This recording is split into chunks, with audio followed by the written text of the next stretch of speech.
تو بچوں آج ہم جو ٹاپک پڑھنے جا رہے ہیں اس کا نام ہے how the state government works. یہ چیپٹر 3 ہے سوکس کا۔ تو اس میں ہم پڑھیں گے کہ جو اسٹیٹ گورنمنٹ ہوتی ہے وہ کیسے کام کرتی ہے۔ تو اس میں یہ کہتے ہیں last we discuss the fact that government works at 3 levels local, state and national. کہتے ہیں کہ لاسٹ ایئر مطلب کہ 6th کلاس میں ہم نے یہ پڑھا کہ جو گورنمنٹ ہوتی ہے وہ 3 لیول پہ 3 سطح پہ کام کرتی ہے۔ یعنی ایک ہوتی ہے لوکل گورنمنٹ، پھر اسٹیٹ گورنمنٹ اور پھر نیشنل گورنمنٹ یا جس کو سینٹرل گورنمنٹ بھی کہتے ہیں۔ تو اس میں ہم نے کیا پڑھنا ہے؟ ہم نے اس میں پڑھنا ہے کہ ایم ایل اے جو ہوتا ہے وہ کیا ہوتا ہے، سب سے پہلے ہم وہ پڑھیں گے۔ تو آپ نے بھی کئی بار نام سنا ہوگا، جب الیکشن وغیرہ آتے ہیں آپ نے یہ سنا ہوگا کہ فلاں شخص آج ایم ایل اے ہے یا اس ایریا کا یہ ایم ایل اے ہے۔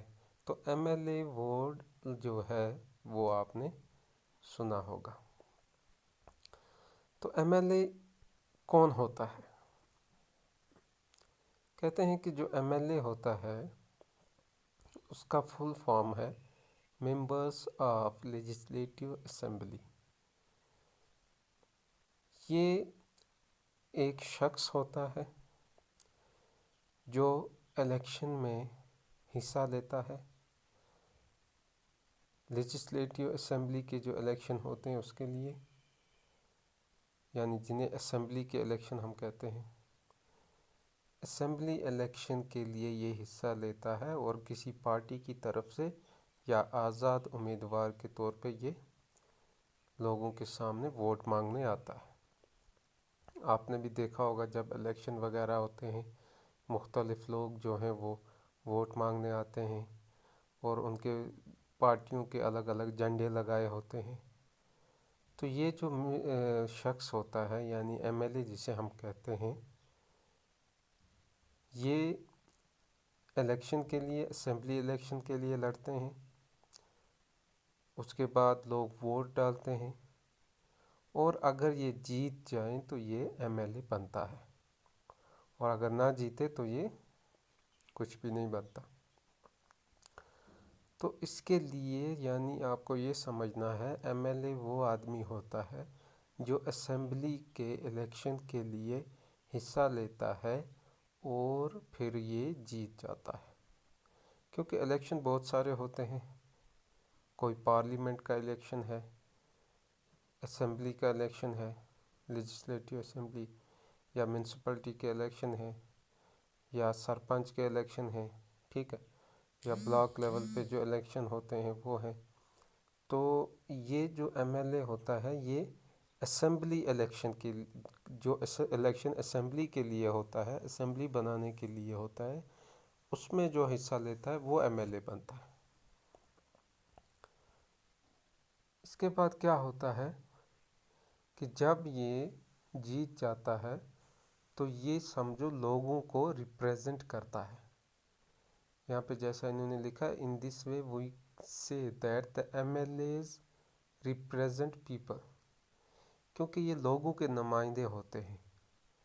فار ایگزامپل آپ کی کوئی کانسٹیٹنسی ہے، جیسے ہم بارہمولہ کانسٹیٹنسی رکھیں، یہاں کوئی ایک شخص جو ہے وہ زیادہ ووٹ لیے اور جیت گیا، تو اب کیونکہ جو کام ہوتے ہیں وہ ہر ایک انسان جا کے، اگر آپ کے یہاں پانی نہیں ہے اور آپ کے ایریا میں 200-300 لوگ رہتے ہیں، تو ہر ایک آدمی جا کے ڈی سی صاحب کو بولے گا پانی نہیں ہے، پانی نہیں ہے، تو یہ مشکل ہوتا ہے۔ اس لیے وہ اپنا ایک نمائندہ بنا لیتے ہیں کہ جو پھر لوگوں کے کام کرتا ہے اور لوگوں کی جو آواز ہے وہ آگے پہنچاتا ہے گورنمنٹ تک۔ تو اسی طرح سے آپ یہ کہتے ہیں کہ ایم ایل اے جو ہوتے ہیں وہ لوگوں کے نمائندے ہوتے ہیں۔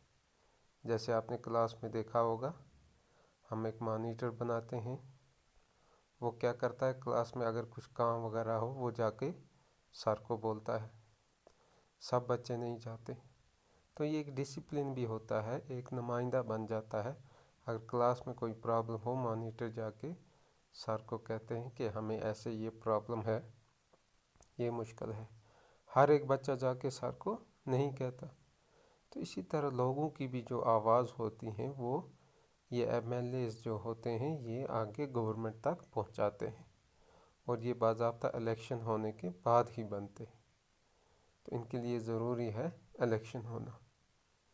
کہتے ہیں every state India has a legislative assembly, ہر ریاست میں لیجسلیٹو اسمبلی ہوتی ہے، اور each state is divided into different areas اور کانسٹیٹوینسیز، اور ہر اسٹیٹ میں بہت ساری کانسٹیٹوینسیز ہوتی ہیں، اور ایک کانسٹیٹوینسی کا ایک ایم ایل اے بنتا ہے۔ اس کے بعد یہاں پہ انہوں نے ایگزامپل دی ہے ہماچل پردیش کی۔ کہتے ہیں look at the map below, it shows that the state Himachal Pradesh is divided into 68 assembly constituencies. From each constituency the people elect one representative who then become a member of legislative assembly۔ کہتے ہیں کہ یہ جو انہوں نے ہماچل پردیش کا یہاں پہ نقشہ دیا گیا ہے، کہتے ہیں یہاں پہ ٹوٹل ہماچل پردیش جو اسٹیٹ ہے اس میں 68 کانسٹیٹوینسیز ہیں، اور ہر کانسٹیٹوینسیز کا ایک ایم ایل اے بن سکتا ہے، تو ٹوٹل کتنے بن سکتے ہیں؟ 68۔ اب یہاں پہ ایک اور بات سمجھنی ہے کہ ڈیفرنٹ پارٹیز کے ایم ایل ایز ہوتے ہیں، کسی جگہ کانگریس کا جیتے گا، کسی جگہ بی جے پی کا جیتے گا، ٹھیک ہے، یا کسی جگہ کسی اور پارٹی کا جیتے گا، تو پھر حکومت کس کی بنے گی؟ حکومت ان کی بنتی ہے جن کی زیادہ سیٹ ہوں، جو زیادہ امیدوار جیتے ہوں۔ مثلاً اگر کہیں پہ 20 کانسٹیٹوینسیز ہیں ٹوٹل، اور وہاں پہ 19 ایم ایل اے جو ہیں وہ کانگریس کے جیتے، اور 21 ایم ایل اے ہیں جو وہ بی جے پی کے جیتے، تو یہاں سرکار بی جے پی کی بنے گی، اور جو باقی اسے کو کہا جائے گا میجارٹی میں، تو یہ میجارٹی میں آ جائیں گے۔ تو یہاں پہ لکھا ہے how do people who are M L as become minister اور چیف منسٹر۔ کہتے ہیں جو ایم ایل اے ہوتے ہیں وہ پھر منسٹر اور چیف منسٹر کیسے بنتے ہیں؟ تو انہوں نے یہاں پہ سمجھایا ہے کہ a political party whose M L As have one more than half the number of constituencies in a state can be said to be in a majority. The political party that has the majority is called the ruling party, and all other members are called opposition۔ تو کیا کہتے ہیں کہ جس party نے زیادہ ممبر، جس party کے زیادہ ایم ایل اے جیتے، مثلا جیسے میں سمجھا رہا تھا کہ 20 پارٹی، ہاں ٹوٹل اگر 20 کانسٹیٹوینسیز ہیں، اس میں سے 9 اگر ہیں کانگریس کے اور 11 اگر ہیں بی جے پی کے، تو اب سرکار کس کی بنے گی؟ بی جے پی کی، اور کیونکہ ان کے 11 ہیں اور کانگریس کے 9 ہیں، تو کانگریس کے کم ایم ایل اے جیتے ہیں، تو اب بی جے پی کو میجارٹی والی پارٹی کہا جائے گا، رولنگ پارٹی کہا جائے گا، اور کانگریس رہے گی اپوزیشن میں۔ اب اپوزیشن کیا ہوتا ہے؟ جب سرکار کسی ایک پارٹی کی بنتی ہے تو باقی پارٹیاں اپوزیشن میں آ جاتی ہیں، یعنی وہ سرکار جو کام کرتی ہے، اگر کچھ سرکار خراب کام کرے، غلط پالیسیاں بنائے، تو اپوزیشن آواز اٹھاتی ہے، ان کی تنقید کرتی ہے، کرٹیسائز کرتی ہے، اور انہیں بتاتی ہے کہ آپ غلط کر رہے ہو، ٹھیک ہے، تاکہ وہ اپنی منمانیاں نہ کریں۔ اس لیے اپوزیشن بھی بہت ضروری ہوتی ہے، اور جو پارٹیاں اپوزیشن میں ہوتی ہیں وہ بھی مدعے اٹھاتے ہیں، کیا کیا ڈیمانڈ ہے وہ اٹھاتے ہیں، اور جو پارٹی حکومت کر رہی ہوتی ہے اس کو بتاتے ہیں یہاں پہ یہ ضرورت ہے، آپ نے یہ کام نہیں کیا، وہ کام نہیں کیا۔ تو اپوزیشن بھی حکومت کا ایک بہت بڑا حصہ ہوتا ہے۔ اب جس پارٹی نے زیادہ سیٹ جیتی وہ پارٹی اب حکومت کرے گی، اور وہ پارٹی اسی پارٹی کا ایک جو ایم ایل اے ہوگا اس کو چیف منسٹر بنایا جاتا ہے، پارٹی والے اس کو چیف منسٹر بنا لیتے ہیں، پھر وہ پورے اسٹیٹ کا ہیڈ ہوتا ہے چیف منسٹر۔ جو پرائم منسٹر ہوتا ہے وہ پوری کنٹری کا ہیڈ ہوتا ہے، اور جو چیف منسٹر ہوتا ہے وہ پورے اسٹیٹ کا ہیڈ ہوتا ہے۔ جیسے ہمیں اسکول میں ہیڈ ماسٹر یا پرنسپل ہوتے ہیں، ویسے سمجھو آپ کہ پورے اسٹیٹ کا جو ہیڈ ہوتا ہے وہ چیف منسٹر ہوتا ہے۔ اس کے بعد یہاں پہ کچھ ڈیٹا جیسے انہوں نے دیا، رزلٹ آف اسمبلی الیکشن ان ہماچل پردیش ان 2017، تو انہوں نے ہماچل پردیش کی مثال دی ہے اور یہاں پہ بتایا ہے کہ رزلٹ دکھائے ہیں الیکشن کے، 2017 کا جو الیکشن تھا اس کے رزلٹ دکھائے ہیں۔ تو یہاں پہ انہوں نے کیا لکھا ہے، سب سے پہلے لکھا ہے پولیٹیکل پارٹی، پھر number of M L as elected. Bharatiya Janata party یعنی بی جے پی کے 44 ایم ایل ایز جیتے، انڈین نیشنل کانگریس کے 21 جیتے، یعنی 44 سے کئی کم جیتے ہیں یہ۔ کمیونسٹ پارٹی آف انڈیا اس کا 1 جیتا ہے۔ اس کے بعد انڈیپینڈنٹ ہوتا ہے ایسا آدمی جو کسی پارٹی کے ساتھ نہیں ہوتا ہے، وہ آزاد اٹھتا ہے، تو اس کے 2 جیتے، ٹوٹل 68 ایم ایل ایز جیتے ہیں۔ اب چونکہ 44 جو ہیں وہ بہت زیادہ نمبر ہے، تو اب حکومت کس کی بنے گی، 44 والوں کی، اور یہ کون ہے، بی جے پی، ٹھیک ہے۔ پھر کہتے ہیں candidates from various political parties won the 2017 election assembly election and become M L as. تو یہ جو باقی ہیں یہ بھی ایم ایل ایز تو بن گئے، مگر حکومت ان کی نہیں ہوگی، حکومت انہی کی ہوگی جنہوں نے جن کے زیادہ ایم ایل ایز جیتے ہیں، ٹھیک ہے، تو ان کی پورے اسٹیٹ میں حکومت ہوگی، جبکہ باقی جو ایم ایل ایز باقی پارٹیز کے جو جیتے ہیں یہ اپنی اپنی کانسٹیٹوینسی کا ایم ایل اے رہے گا، جبکہ یہ نہ منسٹر بنتے ہیں نہ یہ چیف منسٹر بنتے ہیں۔ اس کے بعد کیا ہے،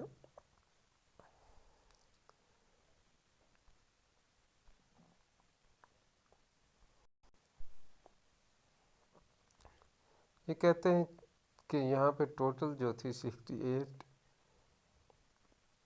ایم ایل ایز کی سیٹس تھی، تو اس کے لیے ضروری تھا کہ 34 سے اوپر جو جیتے وہ میجارٹی میں آئے گا۔ اب بی جے پی نے 44 جیتے تو بی جے پی میجارٹی میں آ گئی اور یہ حکومت بنائے گی۔ All other member M L as become the opposition, باقی جو ایم ایل اے ہوں گے وہ اپوزیشن میں چلے جائیں گے۔ اسی طرح جو after the elections the M L as belonging to the ruling party will elect their leader who will become the chief minister. وہی جو میں نے بتایا کہ جو رولنگ پارٹی ہوتی ہے، جس پارٹی نے زیادہ ووٹس لائے، اب ان کی حکومت ہے، تو وہ کیا کرتے ہیں، پھر وہ اپنا ایک ممبر چوز کرتے ہیں، تو اسی کو وہ ہیڈ بناتے ہیں جس کو چیف منسٹر کہتے ہیں۔ اور پھر چیف منسٹر کیا کرتا ہے، چیف منسٹر باقی جو اس کے باقی جو ایم ایل ایز وغیرہ ہوتے ہیں ان میں سے وہ منسٹر بناتا ہے۔ دیکھو ایم ایل اے جو ہے وہ اپنی کانسٹیٹوینسی کا ہیڈ ہے۔ اگر بارہمولہ کانسٹیٹوینسی ہے، یہاں پہ جو جیتا وہ ایم ایل اے یہاں کا ہیڈ ہے۔ جو چیف منسٹر ہے وہ پورے اسٹیٹ کا ہیڈ ہے۔ تو منسٹر کیا ہے، پھر اسی ایم ایل اے کو کسی ڈپارٹمنٹ کا چارج دیا جاتا ہے۔ ایک تو یہ بارہمولہ کانسٹیٹوینسی کا ہیڈ ہے، ساتھ میں اگر اس کو پی ایچ ای ڈپارٹمنٹ دیا گیا تو مطلب اسٹیٹ میں جہاں جہاں بھی پی ایچ ای ڈپارٹمنٹ کا کام ہوگا اس کا ہیڈ بھی یہی ہوگا، تو یہ بن گیا منسٹر۔ ایم ایل اے ہے یعنی اپنی کانسٹیٹوینسی کا، اس میں جو کچھ بھی ہوگا ڈیمانڈس وغیرہ وہ اس نے کرنی ہے، اس کے ساتھ ساتھ یہ پورے اسٹیٹ میں جہاں پہ پانی کا مسئلہ مسائل ہوگا وہ اس کے ساتھ جڑا ہوگا۔ تو یہ ایسے پھر ایم ایل ایز کو منسٹر بھی بناتے ہیں۔ اسی طرح بہت سارے ڈپارٹمنٹس ہوتے ہیں جن کو چلایا جاتا ہے، اور یہ پھر بانٹ کے ہر کسی ایم ایل اے کو ایک ڈپارٹمنٹ، کسی کو دوسرا، کسی کو ہیلتھ آ جاتا ہے، کسی کو پی ایچ ای ڈپارٹمنٹ مل جائے گا، اور پھر یہ منسٹر کیا کرتے ہیں، ان ڈپارٹمنٹس کو چلاتے ہیں، یعنی کیا ضرورت ہے، کیا کمی ہے، کیا کچھ کرنا ہے، کیا پالیسیاں بنانی ہیں، تو یہ پھر منسٹر مل کے پالیسیاں وغیرہ بناتے ہیں، اور اسی طرح یہ پھر حکومت چلتی ہے۔ آپ نے دیکھا ہوگا جیسے بہت پالیسی، نئی چیزیں بنتی رہتی ہیں، نئی پالیسیاں بنتی رہتی ہیں، تو یہ منسٹر وغیرہ مل کے ان پالیسیز کو بناتے ہیں اور یہ حکومت چلتی رہتی ہے۔ جیسے گاؤں میں کوئی ڈیمانڈ ہوتی ہے یا سٹی میں، تو وہ لوگ پھر منسٹر کے پاس جاتے ہیں۔ تو کیوں جاتے ہیں؟ کیونکہ منسٹر پھر وہاں ان کی ڈیمانڈ سنتا ہے اور اس پہ کچھ کارروائی وغیرہ کرتا ہے، کیونکہ یہ پھر حکومت جو ہے یہ منسٹر ہی چلاتے ہیں، ٹھیک ہے، chief minister M L as یہ مل کے پھر حکومت چلاتے ہیں اپنے ٹائم تک، تو یہ سب کچھ پھر ان کے انڈر آتا ہے۔ تو یہ آپ نے، جیسے ہم نے پہلے بھی ایک سبق پڑھا تھا جس میں ہم نے ڈیموکریسی کے بارے میں پڑھا تھا، تو وہاں میں نے آپ کو ڈیموکریٹک اور نان ڈیموکریٹک گورنمنٹ بتایا تھا۔ نان ڈیموکریٹک میں کس طرح جو بادشاہ ہیں وہ حکومت وغیرہ کرتے تھے، تو یہاں پہ آپ نے سمجھا ہوگا کہ کس طرح حکومت جو ہے کی جاتی ہے اور کیسے فرق ہے بادشاہ کی حکومت میں اور اس حکومت میں۔